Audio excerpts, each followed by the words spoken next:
41편 다윗의 시. 인도자를 따라 부르는 노래.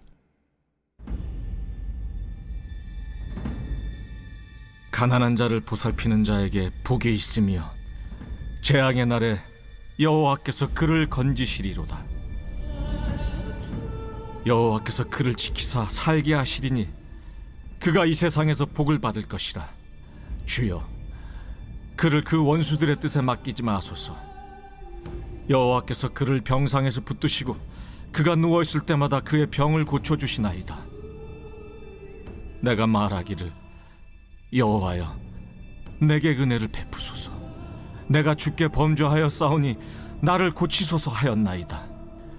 나의 원수가 내게 대하여 악담하기를, 그가 어느 때나 죽고 그의 이름이 언제나 없어질까 하며, 나를 보러 와서는 거짓을 말하고 그의 중심에 악을 쌓았다가 나가서는 이를 널리 선포하오며, 나를 미워하는 자가 다 하나같이 내게 대하여 수근거리고 나를 해하려고 꾀하며 이르기를, 악한 병이 그에게 들었으니 이제 그가 눕고 다시 일어나지 못하리라 하오며, 내가 신뢰하여 내 떡을 나눠 먹던 나의 가까운 친구도 나를 대적하여 그의 발꿈치를 들었나이다. 그러하오나 주 여호와여, 내게 은혜를 베푸시고 나를 일으키사 내가 그들에게 보응하게 하소서.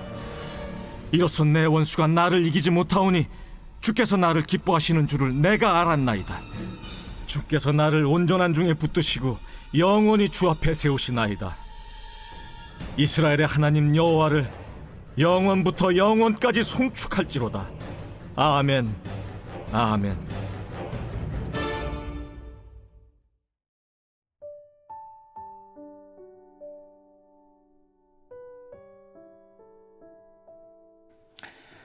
할렐루야. 일주의 삶 가운데 하나님의 은혜와 평강이 더욱더 가득하시기를 주며 간절히 축복합니다. 오늘은 시편 41편의 말씀 함께 묵상합니다.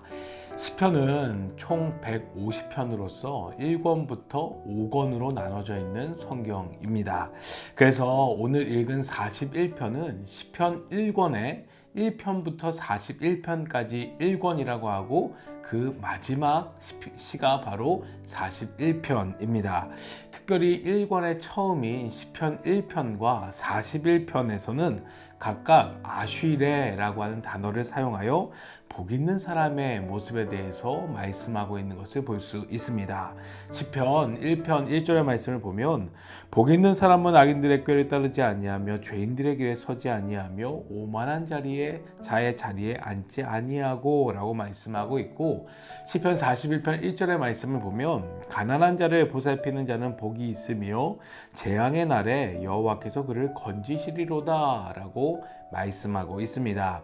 1편에서는 복 있는 사람은 악인의 꾀를 따르지 않는 사람이다 라고 말씀하고 있고, 41편에서는 가난한 자를 보살피는 사람이 바로 복 있는 사람이다 라고 말씀합니다.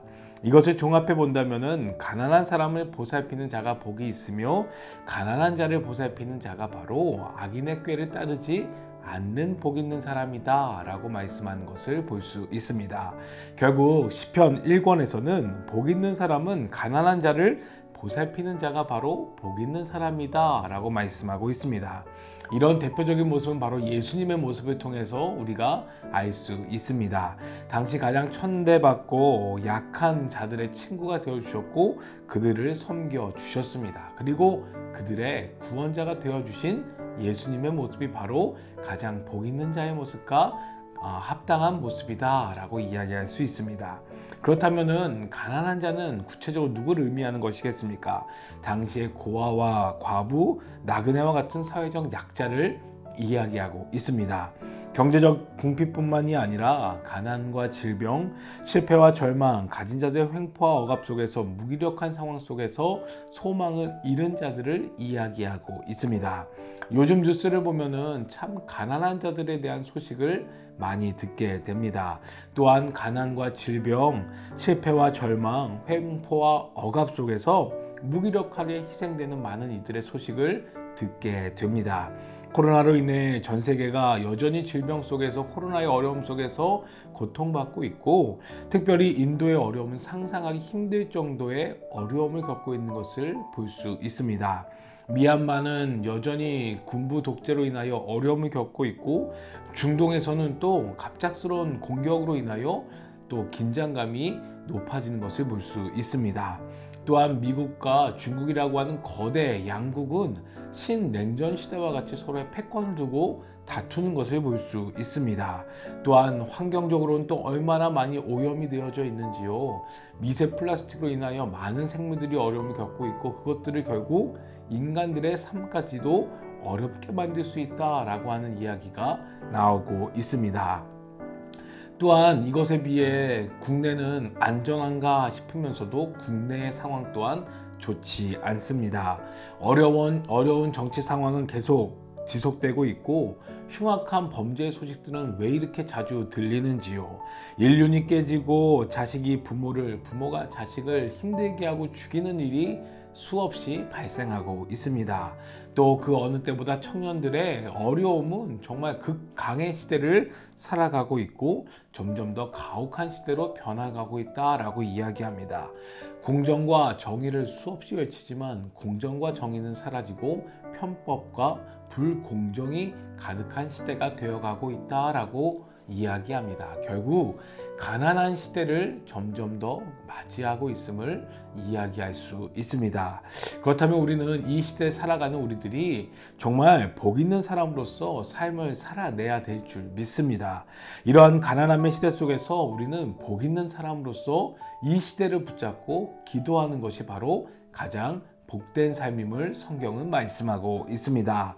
나 한 사람이 기도한다고 바뀔까? 바뀌지 않습니다. 하지만 우리가 함께 복 있는 자가 되어 기도한다고 한다면 그 기도를 통하여 하나님께서는 분명히 이 땅 가운데 놀라운 구원의 역사를 이루실 것입니다. 그렇기에 믿음의 동역자들이여 복 있는 자의 삶을 살아가시는 복된 여러분들 되시기를 주님의 간절히 축복합니다. 가난한 자들과 가난한 이 시대를 위해서 우리 함께 기도합시다. 우리가 기도할 때 우리는 할 수 없으나 하나님께서는 그 기도를 통하여 반드시 역사하실 줄 믿습니다. 그렇기에 사랑하는 믿음의 동역자들이여 복 있는 사람으로서 이 땅을 향한 하나님의 마음을 품고, 이 땅의 가난함에 대하여 애통함의 마음을 가지고 이 땅을 위하여 간절히 기도함을 통하여 하나님의 구원의 역사를 경험하며 이루며 선포하며 나아가시는 복된 여러분들 되시기를 주님으로 간절히 축복합니다. 아멘. 기도합니다. 하나님 감사합니다. 오늘 말씀을 통하여 복 있는 사람은 가난한 자들을 돌보는 자들이라 말씀하셨고, 그 가난한 자들은 사회적인 약자임을 분명하게 알게 해주셨고, 그들을 향한 하나님의 마음을 품고 간절히 기도하며 나아갈 때에 나의 기도가 연약하다 느껴질지 몰라도 그 기도를 통하여 일하시는 분은 하나님이시오니 하나님께서 그 기도를 통하여 놀랍게 역사하여 주실 것임을 말씀하여 주셨습니다. 하나님, 우리가 이 시대, 이 세대를 품에 안고 기도하며 나아갈 수 있는 우리들 될 수 있도록 인도하여 주옵소서. 그리하여 우리는 미약하지만 우리의 기도를 통하여 하나님 영광 받아 주시고, 우리의 기도를 통하여 이 가난한 이 세대와 이 나라와 이 민족이 하나님 안에서 구원의 은혜를 누리고 다시금 가난함에서 벗어나 하나님이 주신 축복과 은혜의 풍성함 가운데 살아갈 수 있는 복된 시대, 복된 세대 되어질 수 있도록 인도하여 주옵소서. 우리 사랑하는 청년들 가운데 이 청년의 어려움의 시기 가운데 살아가는 청년들이 있습니다. 그 청년들의 삶을 지켜주시고 인도하여 주옵소서. 지금 눈앞에 보이지 않지만 끝까지 주님 바라보고 믿음으로 기도하며 내게 주어진 삶의 모습을 향해 달려 나아갈 때에 비록 지금은 아무것도 잡히지 않고 보이지 않고 어찌할 줄 몰라 낙오된 것 같고 넘어져 있는 것 같이 느껴진다 할지라도 그 삶을 인도하여 주시고 붙잡으시는 분은 바로 하나님이심을 기억하며 하나님께서 내게 가장 귀하고 선한 것으로 인도하여 주실 것이다 라고 하는 믿음 가지고 끝까지 믿음으로 살아갈 수 있는 복된 청년들 될 수 있도록 인도하여 주옵소서. 감사합니다. 함께 하신 예수님의 이름으로 간절히 기도드렸사옵나이다. 아멘. 여러분 일주일도 꼭 화이팅 하십시오. 화이팅!